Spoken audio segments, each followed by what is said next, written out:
buenas noches. Gracias por estar en Jalisco TV, en el 17.1 de televisión abierta. También estamos en sus sistemas de cable. Esto es Todas y Todos Tenemos una Opinión.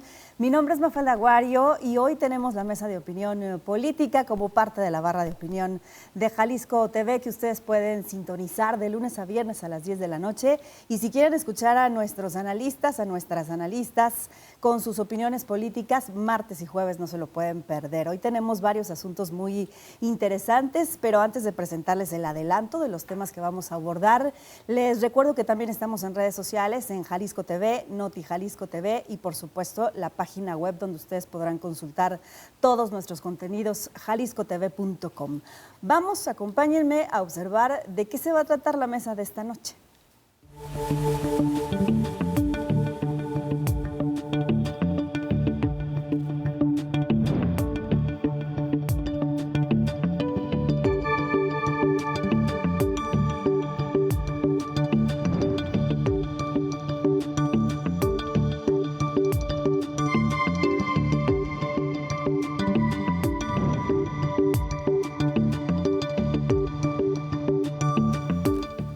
Bueno, pues ya lo vieron, son asuntos de suma importancia para nuestro país principalmente. Así que comenzamos con la presentación de nuestros analistas en esta noche. Fernanda Dudet, ella es creadora de contenido y analista. ¿Cómo estás, Fer? Buenas noches. Bien, bien, empezando. ¿Estamos optimistas este año? Estamos sonrientes ante la vida y vemos cómo nos los quitan estas noticias, la sonrisa. Veremos, creo que será muy pronto, si no es que ya ocurrió en algunas casas que nos están viendo, en algunos hogares. Roberto Medina está también con nosotros en esta noche. Él es consultor y analista. ¿Cómo estás, Roberto? Buenas noches. Bien, un gusto estar acá. Yo pensé que era intenso hasta que conocí a las primeras 2 semanas del 2026. Hay mucho por discutir. Terremoto en todos los sentidos, ¿verdad? En todos los sentidos. Así es. Y la que está menos optimista, ya lo dijo ahorita, es Yolanda Barroso, comunicadora, periodista y analista. ¿Cómo estás, Yoli? Buenas noches. Hola, ¿cómo estás, querida Maf, Fer, Robert? Un gustazo estar nuevamente con ustedes, por supuesto, con el público que nos acompaña.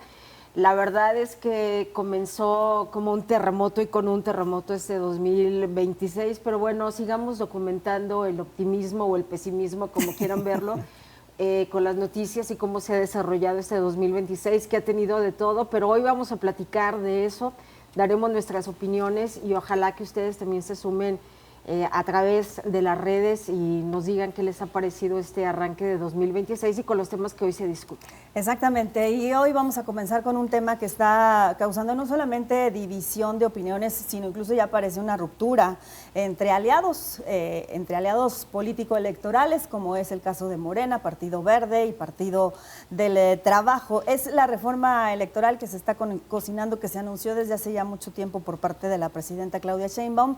Hoy insistió en que se va a presentar hasta dentro de 3 semanas y que va a incluir la autonomía del Instituto Electoral, del Instituto Nacional Electoral. Así que comienzo contigo, Robert, porque bueno, ahora estás solito, te tocó defenderte de todas las mujeres de esta mesa. Saludos a Jorge, donde quiera que esté. Exactamente.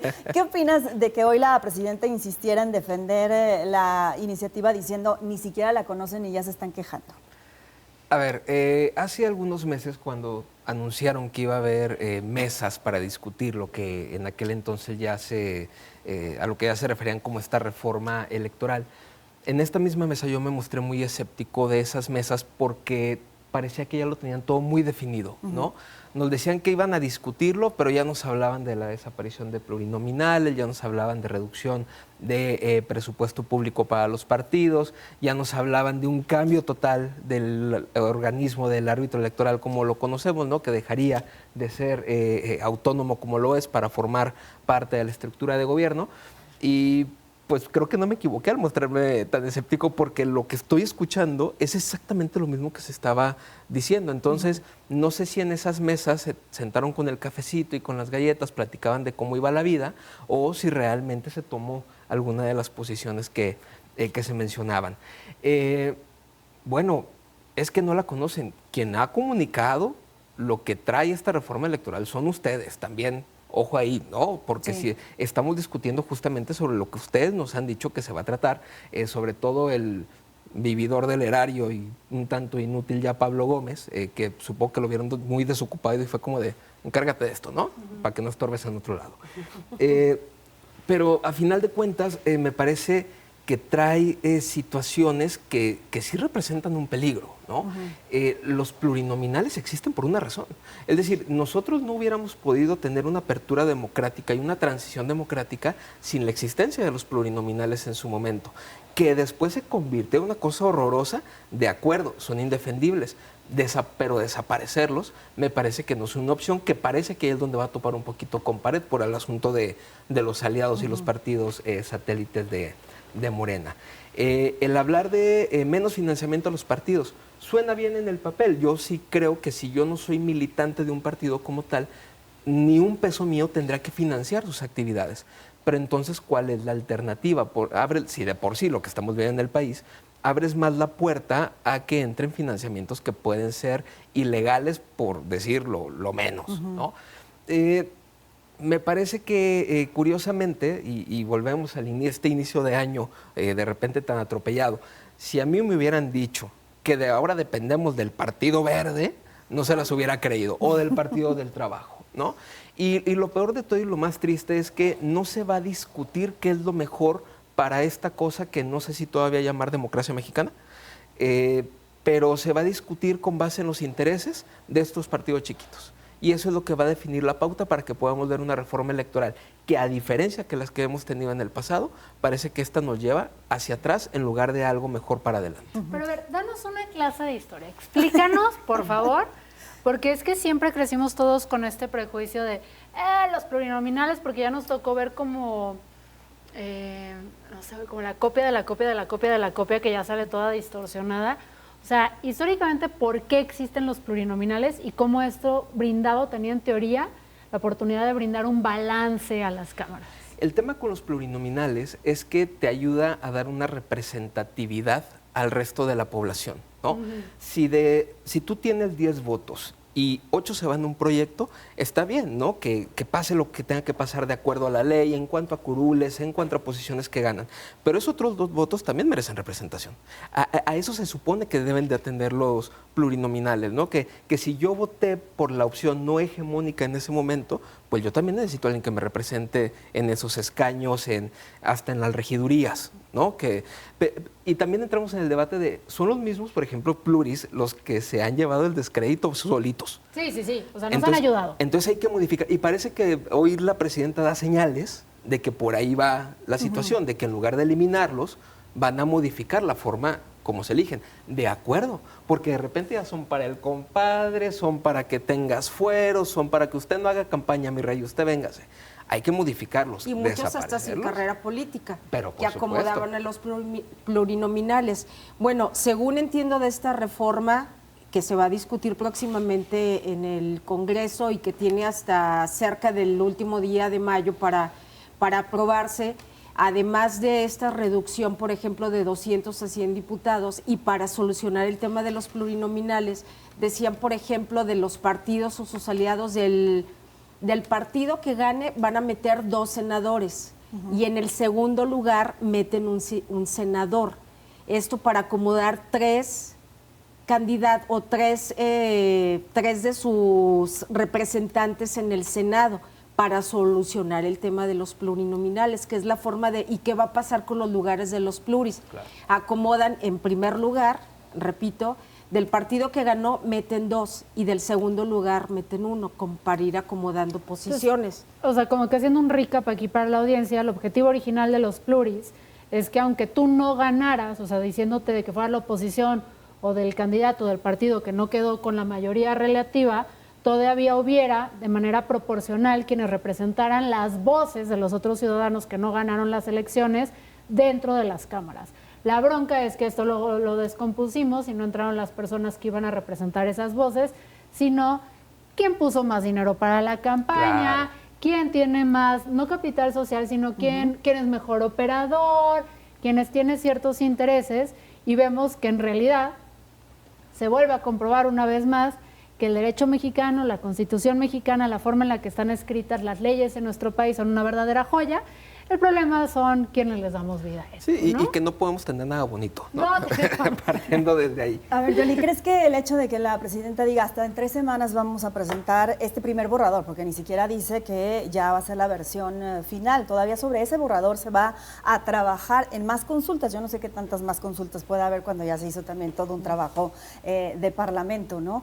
¿Crees que el que haya aplazado esto está ganando tiempo para negociar con el Partido Verde, con el Partido del Trabajo, o es ya una señal de que tal vez esto no es el momento de crear una reforma electoral? No, pienso que va a negociar, obviamente. ¿Sí? Esa reforma yo creo que ya la tienen entre planchadita y casi lista, porque se ha estado hablando de ella, como dice Robert, desde hace tiempo y no ha cambiado mucho. Bajarle presupuesto a los partidos políticos, hacer estos reacomodos en el Senado y con los diputados, quitar a los plurinominales, y por ahí mencionan algo de las formas, no de modificar, pero sí algo tiene que ver el voteo extranjero. Supongo que es para hacer este tipo de negociaciones para que quede planchada esta reforma electoral antes de mayo. Ahora, otro de los puntos es la reducción de presupuestos para los institutos en la materia, para los institutos electorales, así como pues para los partidos políticos. Y me parece pues que esa medida, ¿quién la va a tomar como algo negativo? Fero, ¿tú no, qué opinas? Es que sí, volvemos otra vez, o sea, el por qué esta ley existe originalmente o por qué existen estos presupuestos es porque queríamos de alguna forma decirle a los partidos, mira, para que puedas tener una elección real, para que puedas como hacer una inversión sin deberle nada a nadie, sin vender tu alma, aquí te va dinero, o sea, aquí te da dinero del erario público, aquí te da dinero de nuestras bolsas, para que ejecutes tu campaña y estés en una circunstancia similar a tus opositores y no estés comprometiendo y vendiéndote. En la práctica, dicen ellos, dame ese dinero y además voy a tomar dinero de innombrables, ¿no? Entonces, en el momento en el que empecemos a quitar dinero de las campañas, no van a ser más baratas las campañas, simplemente se van a financiar todavía o van a estar más susceptibles a recursos, pues, que es una porquería.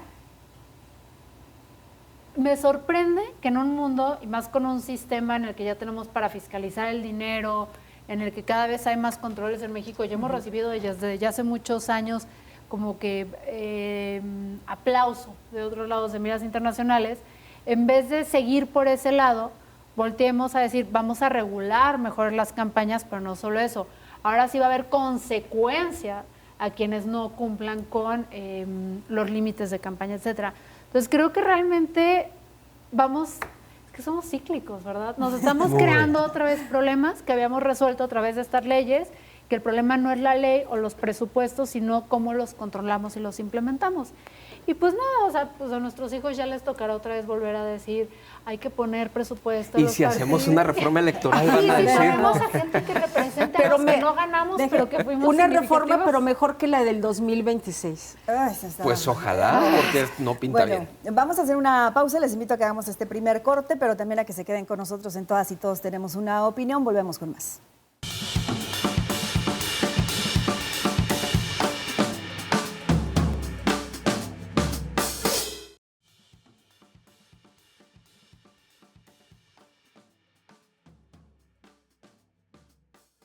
Estamos de vuelta, muchísimas gracias por seguir aquí en Jalisco TV. Esto es Todas y Todos Tenemos una Opinión, la mesa de opinión política de Jalisco TV como parte de esta barra que se transmite de lunes a viernes a las 10 de la noche. También estamos en redes sociales para que nos sigan, para que comenten, nos den su opinión en torno a estos temas que estamos poniendo sobre la mesa, Jalisco TV y Noti Jalisco TV. Vamos con el siguiente asunto. El mes pasado, desde la Presidencia de la República se anunció que la iniciativa de reforma para lograr las 40 horas laborales en nuestro país, una modificación a la Constitución, se haría progresivamente. Para 2027 alcanzar 46 horas, en 2028 44, 42 horas para 2029 y finalmente en 2030 tener ya una jornada laboral de 40 horas. Yoli, ¿cómo crees que llegamos? ¿En qué escenario, qué contexto y si es favorecedor para que esto se pueda aprobar en el Senado, que es a donde llegó ya la iniciativa? Pues, Maf, no hay nada nuevo bajo el sol. Este tema tiene la agenda pública por lo menos 10 años, lo de la jornada de 40 horas, siempre siendo estas diferencias según ¿no? la OCDE. México, país donde se trabaja más horas, pero tiene menos productividad.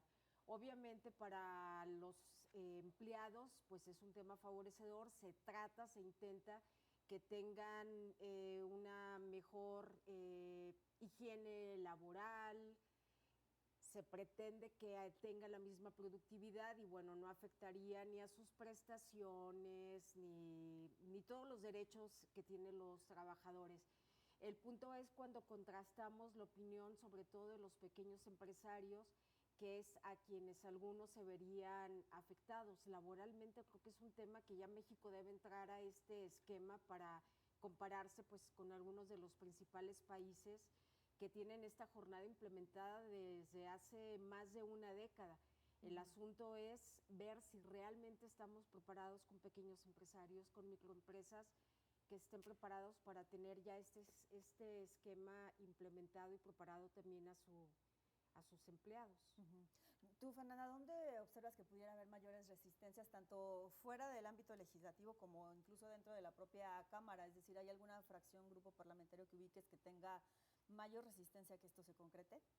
Por los que sean más cercanos a los empresarios, ¿no? Y no están del todo mal. O sea, capitalista, sí, pero escúchenme. O sea, obviamente los que estén más cercanos al empresariado, y más con eso que les van a recortar los presupuestos para las campañas el siguiente año, pues quiere haber una relación agradable. Pero también es aquellos que están buscando ver nada más por la parte del desarrollo económico del país, que lo pueden ver riesgoso. Y se entiende, o sea, entiendo que el problema que tenemos aquí en México es que luego nos vamos a 100% social, programas sociales y apoyar, o 100% el empresariado hay que desarrollarlo, cuando la realidad es un punto intermedio.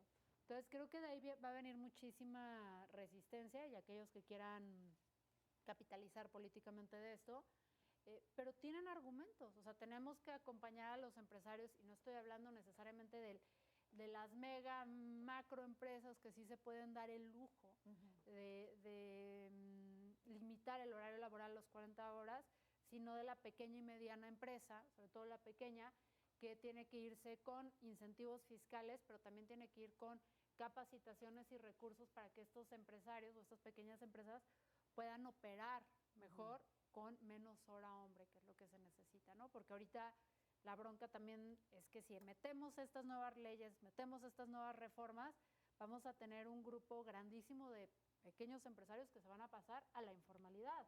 Y eso sería algo catastrófico, o sea, tampoco lo queremos. Entonces, vamos a tener que ceder todas las partes. Sí. Roberto, ¿y crees que se tengan incentivos para lograr o poder apoyar a las pequeñas y medianas empresas, como dice Fernanda, que no tienen en este momento cómo instrumentar esta reforma? Mira, yo tengo un diagnóstico basado en un análisis cualitativo, cuantitativo, académico, y es que ya se están haciendo huellas. O sea...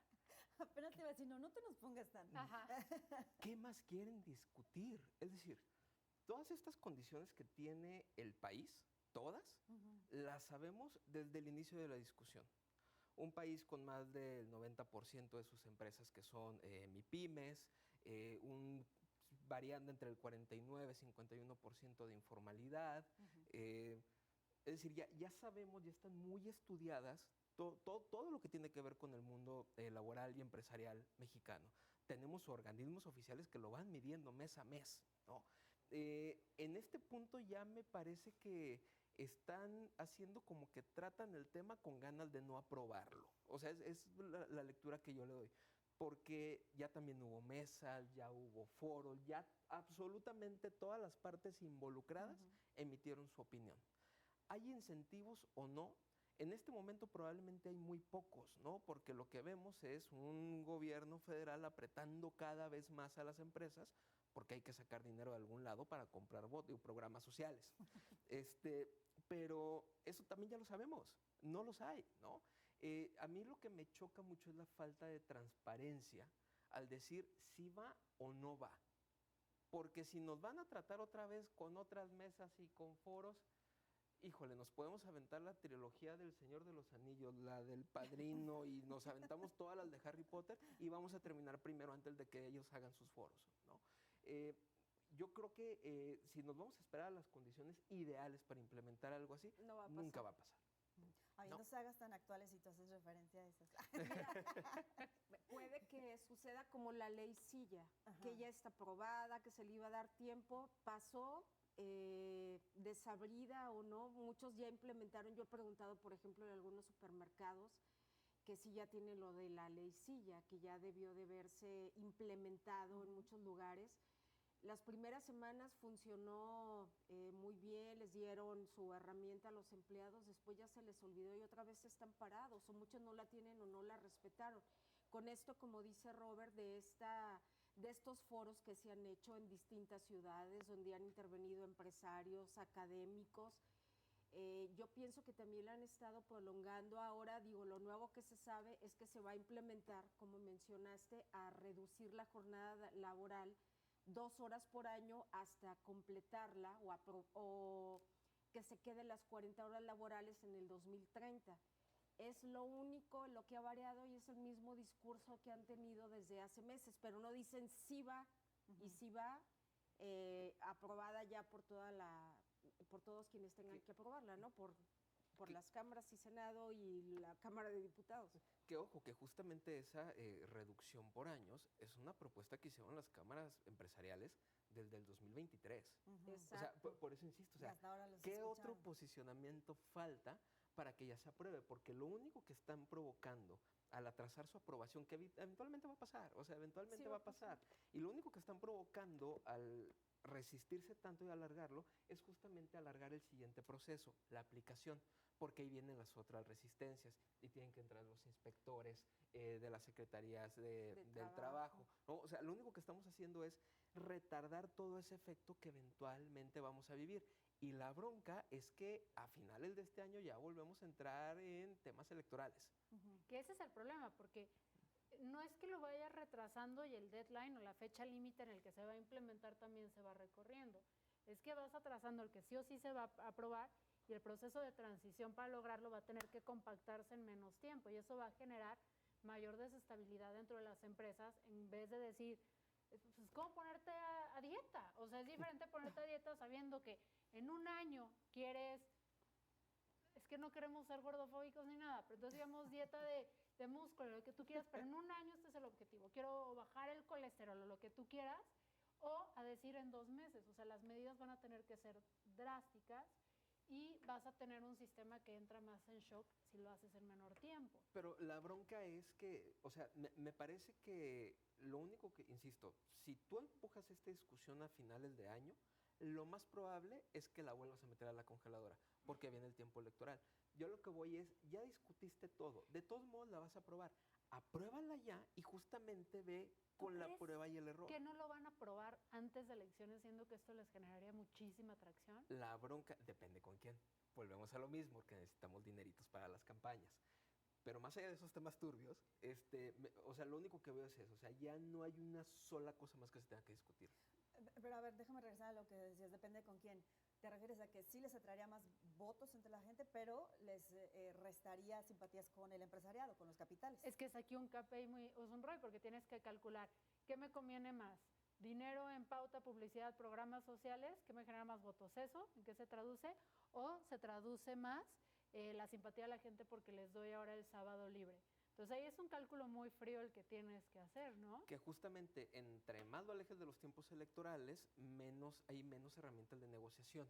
Por eso, ¿cuándo es el momento ideal? Ahorita, ojalá ya dejen de sobar el papelito ahí y ya se pongan a probarlo, ¿no? Sin embargo, pues se ve difícil que sea ahorita cuando en verdad lo vayan a aprobar o incluso a discutir, Yoli, porque llegó la iniciativa del Senado, pero ni siquiera han sesionado las comisiones para dictaminar. Yo pienso que lo van a dejar hasta el final, y si se aprueba, pienso yo, probablemente me equivoque, pero es un tema que van a dejar al final y hasta el 2030 seguramente vamos a tener una jornada de 40 horas en México. Pero para que sea progresiva de la forma en la que dijo la presidenta, pues sí se tendría que aprobar para concretar estos objetivos. Debería de llevarlo y apurarlo, pero ya en una aprobación donde los legisladores se pongan de acuerdo, pienso yo que lo van a seguir retrasando, porque se nota que realmente no es un tema, aunque esté en la agenda pública desde hace 10 años, ¿cuánto tiempo tenemos escuchando jornada de 40 horas para México? No es reciente.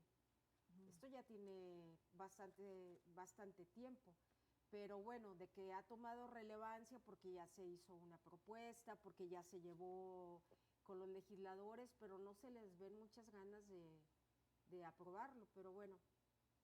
Yo Ahora, no confío ya mucho en nuestros legisladores. Perdónenme que venga muy pesimista en este 2026, pero pienso que lo van a seguir postergando en más tiempo. Ahora, para finalizar, antes de concluir este bloque, también retomar un poco lo que decían, esbozaban tanto Yoli como Roberto, que es el cumplimiento de la ley. Una vez ya que queda en el papel, pues tampoco el Estado tiene la capacidad para verificar con inspectores o mediante otros instrumentos que se cumpla, y es lo que está pasando con la ley Silla, ¿o no, Fernanda? Sí, pero siento que esta ley, a diferencia de la ley Silla, vas a tener también, yo sí soy muy idealista, muy lo que sea, pero vas a tener también a la gente, a mayor cantidad de gente exigiendo, porque son mayor cantidad de personas que se ven afectadas o beneficiadas por este cambio. Pues o sea, la ley sí ya es dentro del porcentaje de personas que laboran y dentro de un esquema oficial, qué porcentaje realmente está en una condición donde no se puede sentar en su trabajo. Es alto, pero no contra el 100% o el qué porcentaje será de los mexicanos que trabajan más de 40 horas a la semana, altísimo. Entonces ahí tienes una presión social totalmente distinta que haría que se implementara antes. Y tienes a los centennials, que cada vez más están, bueno, y las generaciones que están entrando, que si te das cuenta, esa es una de sus banderas. O sea, porque ya saben que muchas otras batallas no las van a ganar, y dicen la de las 40 horas, sí. Entonces tienes ahí varios factores que están presionando a favor de esta reforma. Bien, pues ¿ustedes qué piensan? Comuníquense con nosotros en redes sociales, en Jalisco TV y Noti Jalisco TV, únanse al debate, regresamos con más.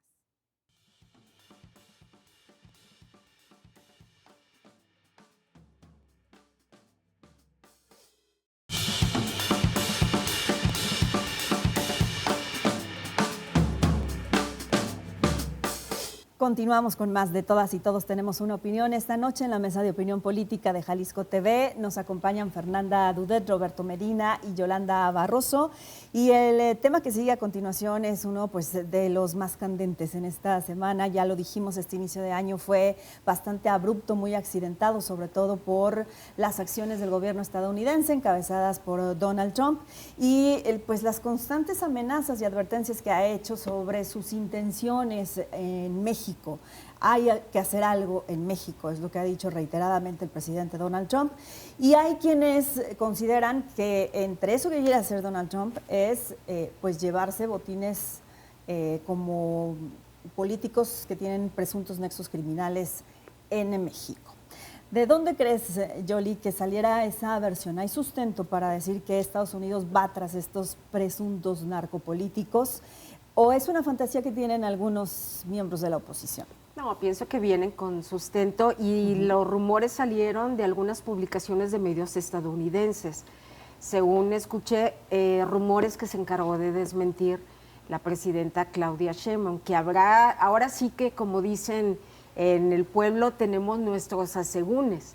Yo pienso que dentro de esas conversaciones sí se tocan esos temas, sí se tocan pues estas, o se cuestiona qué ha pasado o dónde andan ciertos políticos, qué tan involucrados están en estos temas tan complejos, porque bueno, Donald Trump en algunos de sus delirios, algunos ciertos, algunos surreales o no, pues le interesa meterse en las entrañas y en la política del país y quiere ir tras estos funcionarios políticos o gente importante aquí en México y ligarlos con temas como el narco. Sí.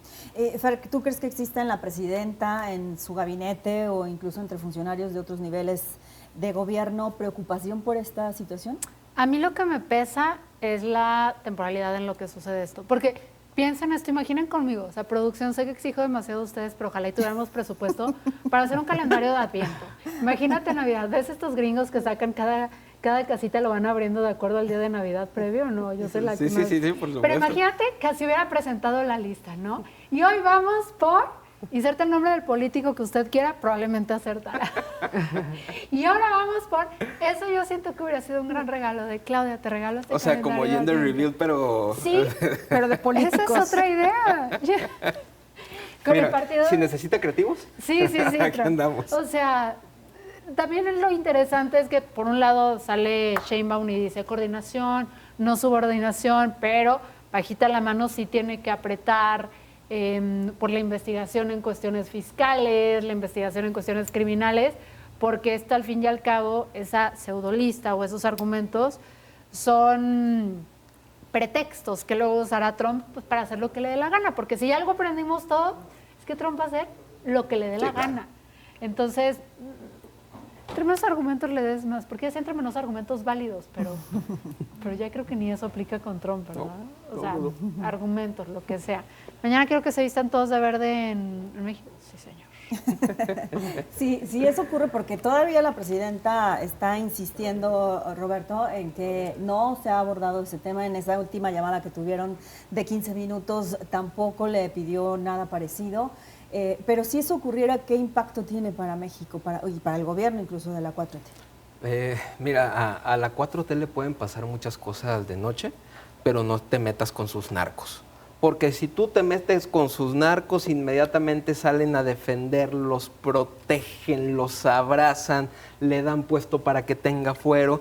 Y lo hemos visto reiteradamente. O sea, nadie, o bueno, supongo que habrá quien, ¿no? Pero yo creo que en la mayoría nadie está pidiendo una invasión gringa en México, una intervención o ese nivel.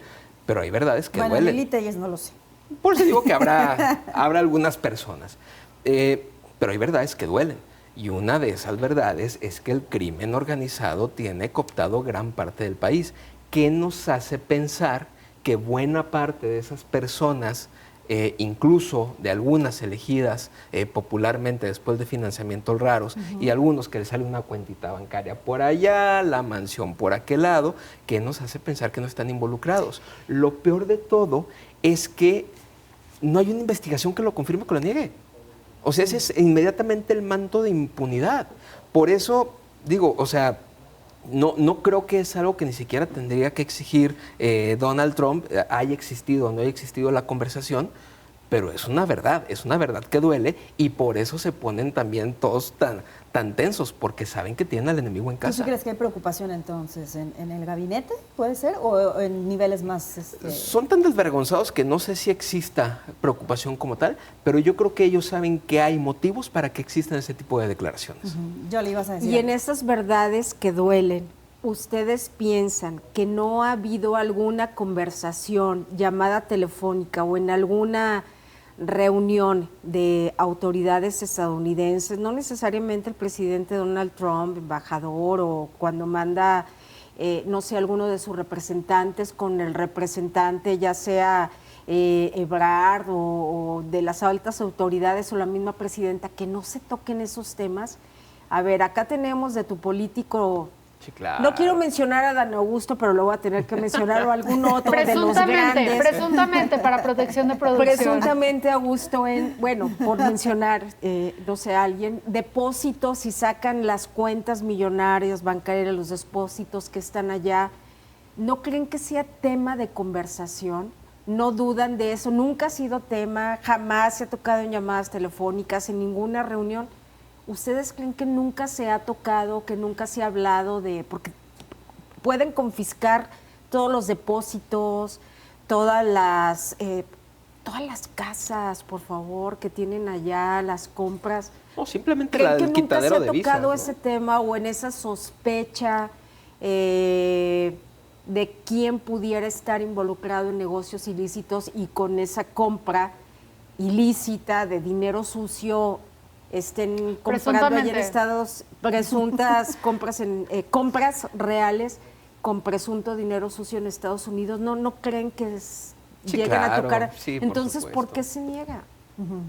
Sí, porque no te lo van a admitir, porque sería aceptar que hay un problema que pues ellos nunca te van a aceptar. Hablando de las ¿no? verdades que duelen, mentiras tampoco dicen. Luego que hay el crimen juego, organizado está metido en la política. Hay un juego discursivo un tanto perverso, porque en Morena todos son honestos, y los narcos están en el pasado, ¿no? Y específicamente Calderón. Exacto. En el entonces, ¿por qué no está en la cárcel? Uh-huh. Tienes al secretario de Seguridad, tienes a la Fiscalía cooptada, tienes al Poder Judicial. Si esos exfuncionarios, incluso el expresidente, es culpable de lo que tanto les gusta decir, ¿por qué no está en la cárcel? Claro, ¿no? porque tienes poco más de un sexenio en el que pudiste haber hecho una investigación sobre qué pudo haber habido en ese otro sexenio, ¿no? Y porque no van a acabar con su propio juego discursivo, porque luego se van a tener que encuerar ellos, ¿no? Entonces es un juego bastante perverso. Uh-huh. Insisto, nadie pide una intervención, o casi nadie, pero el problema está ahí. Uh-huh. ¿Qué vas a hacer para resolverlo en casa entonces? Sí. Hoy el grupo parlamentario de Movimiento Ciudadano, tanto en el Senado como en diputados, Fer, pues hizo un llamado al Congreso de la Unión y a la Cancillería para que de una vez por todas se reactive este Congreso bicameral que había, bilateral, entre Estados Unidos y México en cada administración, que no es otra cosa más que una comisión que está integrada por legisladores estadounidenses o congresistas estadounidenses y legisladores mexicanos, porque dice, esto ayudaría a este diálogo que se puede hacer desde acá, ayudaría a reducir las tensiones entre México y Estados Unidos. ¿Crees que en verdad eso funcione? Creo que están jugando con el control del Nintendo desconectado. O sea, pues nadie los está pelando en esta discusión. O sea, es como Sheinbaum, muchas gracias, esto es entre el presidente y yo, porque la negociación no va entre si se quiere resultados o no, es ya evitar la furia del loco, ¿no? O sea, eso es a lo que estamos jugando. Realmente no importa qué tan corruptos sean los políticos acá en México, o sea, son los pretextos que tiene Trump. A Donald Trump lo que le interesa es tener argumentos de control, ¿no? Uh-huh. No está negociando, él no está jugando ahorita a negociar, él está jugando a tener la última palabra, ¿no? Y a tener los argumentos. Tú no lo ayudes a que los tenga, ¿sabes? Es parte de la bronca. Pero no, o sea, por un lado, yo sí soy de los que ha reconocido que la presidenta ha manejado el tema Trump con una altura moral importantísima, uh-huh. Pero cuando nos metemos más a fondo y más a detalle, eso no es negociación. Uh-huh. Eso es cualquier cosa menos negociación. Y está casi rozándole a la sumisión, aunque no les guste. Uh-huh. En cuanto a ese papel que está desempeñando la presidenta Yoli, ¿tú cómo lo calificas? Y también al inicio de su administración se habló mucho de que tal vez sus funcionarios o los integrantes de su gabinete no la estaban haciendo fuerte en ese sentido. ¿Crees que ya hay una diferencia en la medida en la que se ha recrudecido el discurso de Donald Trump? Pues yo más bien reconozco en ella, no sé de sus funcionarios que tanto le estén ayudando o no, pero por lo menos una cabeza fría, uh-huh. ¿Cómo le llaman? Para hablarlo en los términos de Donald Trump, así su poker face, ¿no? Su cabeza fría, su temple. Yo voy a negar todo antes. ¿Mandé? A los Raúl Padilla. A los Raúl Padilla, su temple, cabeza fría. Yo voy a negar todo. Voy a decir que no, no es tema, ¿no? Como dicen ahora, no es tema, lo voy a negar todo. A los funcionarios, porque tocaron el tema, uno de los reporteros en esa mañanera le preguntó, bueno, ¿y qué opina de tantos funcionarios que le han negado la visa, que los están involucrando con temas también así de dinero sucio, sí, y narco y todo? No, a ver, ese es un tema entre el consulado, las autoridades estadounidenses, tema administrativo y personal, con cada uno de a quien les otorga visa. O sea, lo ha manejado, pues podemos decirle con una frialdad, cabeza fría, diplomacia. O sea, yo reconozco que yo no he visto esa sumisión todavía que dice Robert, lo ha manejado con una nada más frialdad, diplomacia y mantenerse, sí, como que hasta donde más se estire la cuerda para verse en términos buenos diplomáticos. Sí. Déjenme hago una pausa, regresamos si quieren con las conclusiones, sí, sobre este tema, porque tenemos que hacer el corte, pero regresamos enseguida.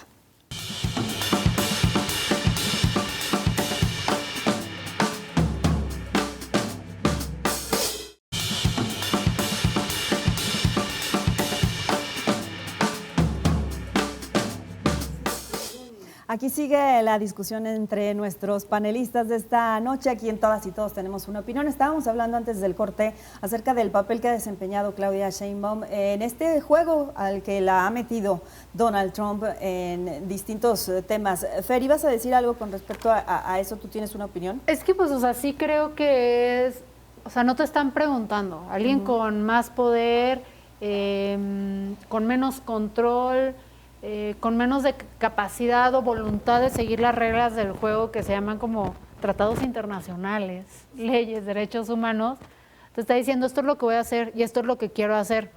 Y lo único que te toca, o lo único que puedes hacer es medio torearlo y como que guardar aquí la cara de no, todo bajo control, todo bien para no perder la confianza de tu pueblo y como no, pues no darle pretextos, o sea, no torearlo, no estarlo provocando.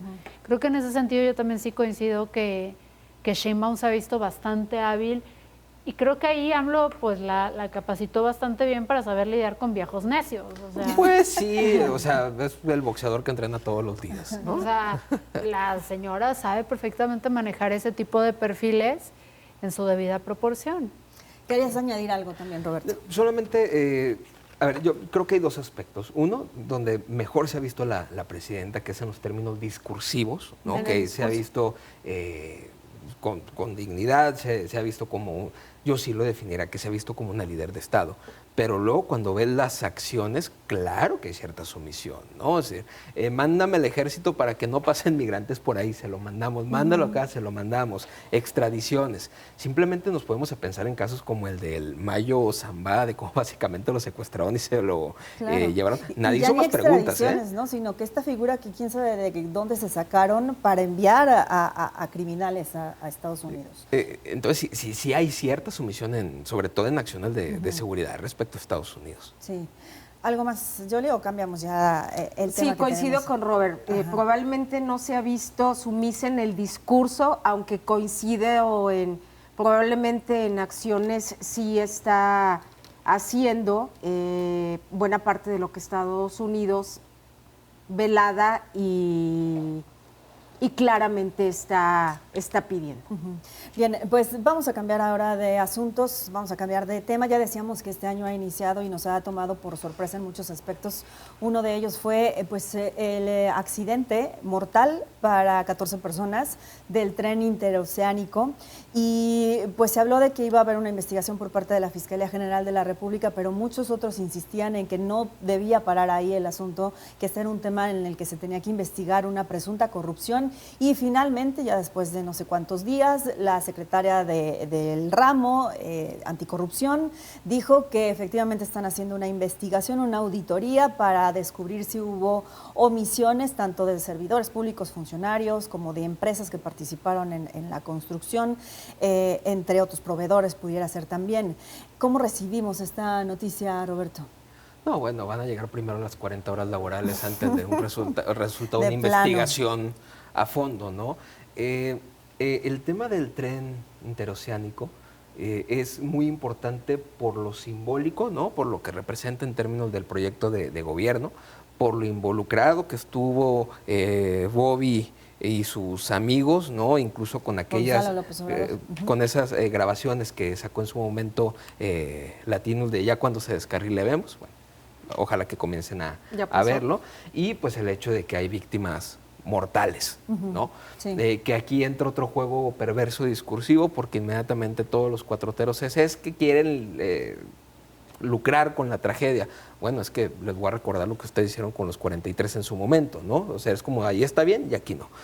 La verdad, no tengo demasiadas expectativas sobre que nos vayan a decir realmente quién es el culpable. Van a buscar, como toda buena investigación de gobierno, decir, hay una carpeta de investigación. Yo creo que debe haber, o sea, algo mayor a la megafarmacia lleno de carpetas ahí, ¿no? Porque a cada rato abren una para este tipo de cosas, pero al final no vamos a tener consecuencias reales que le peguen al proyecto. Ya lo vi, esa película ya la vimos un montón de veces, ¿no? Por eso la verdad es que nula expectativa de que algo se vaya a resolver realmente como haya pasado. Sí. ¿Coincides con eso, Fer, o qué esperas de Raquel Buenrostro en la Secretaría Anticorrupción? Nada. Fin de la conclusión. No, pues es que, o sea, ya cuando llegamos a estas instancias donde estamos buscando solucionar, porque hubo ya ni podría decir error, sino un crimen garrafal, es porque así ha operado este gobierno. No solo este gobierno no es el único, pero es el que ha destacado. No, y es el que nos dijo que esas cosas ya no iban a pasar, además. Pero es que también es la nula planeación, es nula estrategia, todos son unos tarados, no hay que confiar en los profesionales, pongan al ejército a hacerlo, pongan a nuestra gente. Entonces están parchando al país como se les va ocurriendo y la bronca es que todavía ni termina, bueno, no son ni 2 sexenios y las costuras ya se están rompiendo. Y esos eran los proyectos grandes, o sea, en los proyectos chicos que no alcanzamos a ver, pues, ¿qué va a suceder? Sí, claro.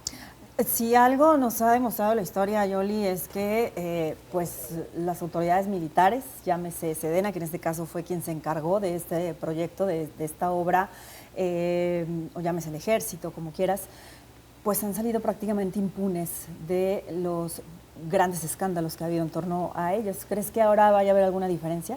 No creo. Pienso que van a salir igual de bien librados como ha sucedido con otros casos similares. Me parece positivo que entre una fiscalía anticorrupción a formar parte de esta investigación, pero más positivo sería que nos entregaran resultados rápido y nos dijeran qué fue lo que pasó, qué empresa falló, qué funcionarios fallaron, si realmente quieren que les creamos a las autoridades, a este sexenio, incluso a la presidenta, porque ya hubo el abogado o unos abogados de una familia involucrada, pues denunciaron penalmente a la presidenta, a las empresas, porque todavía no sabemos cuál va a ser la indemnización para las personas que fallecieron, a las personas heridas. Supimos de la mala atención que les dieron después del accidente y bueno, los están denunciando por N cantidad de cosas, ¿no? Desde la mala atención. Los abogados dicen, para que vean que no podemos esperar nada de nadie ni de nuestras autoridades, que esta indemnización por los daños puede llevarse hasta 2 años, y lo dicen los abogados, aún teniendo pues casi todas las de ganar en este caso, que demuestra que hubo mala planeación desde la obra y hubo omisión de empresas, de funcionarios, hasta 2 años en tener la verdad de saber qué fue lo que pasó o indemnización en el caso de las personas afectadas y tristemente fallecidas, como fueron 14 personas. Entonces, es positivo que entre una fiscalía más, sí, pero más positivo sea que nos den resultados. Hay quienes ponen como ejemplo, Roberto, de su desesperanza en cuanto a los resultados que puedan tener estas investigaciones, tanto de la Fiscalía General de la República como de la Secretaría Anticorrupción, aquel suceso trágico también de la línea 12 del metro de la Ciudad de México, que dicen, bueno, o sea, ya no pasó nada, cuando hubo incluso más personas que murieron a consecuencia de ese accidente, pues acá menos, cuando estamos hablando de que estarían involucrados personajes como quien ya mencionabas, Gonzalo López Beltrán, hijo del expresidente López Obrador. A ver, y nada más recordar para mayor contexto que quien tuvo que haber sido más profundamente investigada en aquel momento hoy es presidenta de la República y quien la tenía que investigar hoy es fiscal general, exacto. ¿no? Entonces nos estamos persiguiendo la cosa. Pero no las que queríamos. No, a ver, hay muy pocas posibilidades de que pase algo, ¿no? Incluso si el abogado te dice, no, en 2 años, y aunque parezca que tengan todas las de ganar, pues nada más acuérdense quién controla ya el Poder Judicial, ¿no? Es decir, hay trabas por donde lo veas. Hay varias cosas que hemos hablado en este programa que se tratan de la perpetuidad del poder. Y en la forma en que ellos entienden el poder es justamente esto. En cómo haces la mayor cantidad de cosas sufriendo la menor cantidad de consecuencias posibles. Entonces, si estamos esperando que mágicamente esto se convierta en un símbolo de la justicia, no va a pasar. Va a ser otro monumento más a la impunidad a cargo, en esta ocasión, aunque les duela porque ustedes gobiernan, de la Cuarta Transformación. Y ante estos escenarios tan desesperanzadores, Fer, pues, ¿qué se debe hacer? ¿Qué sigue? ¿Cómo tenemos que reaccionar como ciudadanía? Es que, o sea, sé que soy una ingenua, ilusa y lo que sea, pero, o sea, está bien que queramos atender el crimen cuando ya sucedió, que queramos atender estos problemas cuando lo peor que podemos imaginar está pasando, pero insisto que debe haber presión por parte de la sociedad, que debe haber presión por parte de la oposición y de aquellos pocos que todavía tengan algo de dignidad, rostro y congruencia hacia el interior del partido, de empujar porque las cosas se hagan bien desde un inicio. a ver, a los militares y todo eso ahorita pues les vienes a reclamar y exigir o querer llevarlos a la justicia cuando los pusiste también a hacer cosas que no les tocaban. O sea, es también y ahora como... quítaselas. O sea, por un lado los pusiste a hacer cosas y responsabilidades que no les tocaban a un sistema y a un brazo del gobierno que está diseñado para decir, sí señor, lo que usted quiera. Mañana quiere que haga una máquina de física. Sí señor, quiere que le divida la partícula. Sí señor. Aunque no lo sepan, lo van a intentar. Les das poder, no suele ser un gremio que le gusta cuando le quitas poder, le das presupuesto y luego le quieres como que llamar a consecuencias. Cuando si esos brothers se te enojan, se te cae el país, no va a funcionar, no va a ser por las buenas. O sea, la transición a un México que funcione, lamentablemente no va a ser armonioso. Además, ¿se van a atrever a investigar a las empresas sabiendo quiénes están involucrados? ¿Se van a atrever a investigar los procesos conociendo a los dueños y quiénes son los involucrados, sabiendo que son amigos, que se ha involucrado un hijo del expresidente? O por otro lado pudiera haber chivos expiatorios. También, que les encanta sacar chivos expiatorios a este gobierno y a todos los anteriores, llámese del color que quieras. ¿Tendría que haber algún plazo para que hubiera los primeros resultados de esas investigaciones? Pues uno sueña con una justicia expedita, pero no, el plazo va a ser el que les plazca a ellos. No sé, eso puede ser en una semana si lo quieren fácil. A lo mejor dice, ¿sabe qué? Vamos a congelar el tema, puede ser dentro de 2 años. Y si es que antes no puede nos ser alcanza nunca. otra tragedia, ¿no? Sí, que es también... decir, de repente, pues cuando uno ve tantas discusiones, ¿no? De que ya sácate esta reforma, ya discútete esto, pues también es para mandar los focos de atención a otro lado, ¿no? Pero no creo que vaya a pasar rápido y sinceramente no creo que vaya a pasar en ningún momento. Pues desafortunadamente con estos escenarios tan negativos nos tenemos que despedir. Pero disculpar. Exactamente. Esta es nuestra primera semana de este 2026 en la barra de opinión de Jalisco TV. Muchísimas gracias a Fernanda Dudete, que estuvo con nosotros, a Roberto Medina y a Yolanda Barroso. Recuerden que cada semana, martes y jueves, tienen la mesa de opinión política. Gracias por su atención. Quédense con nosotros aquí en Jalisco TV y que tengan una excelente noche.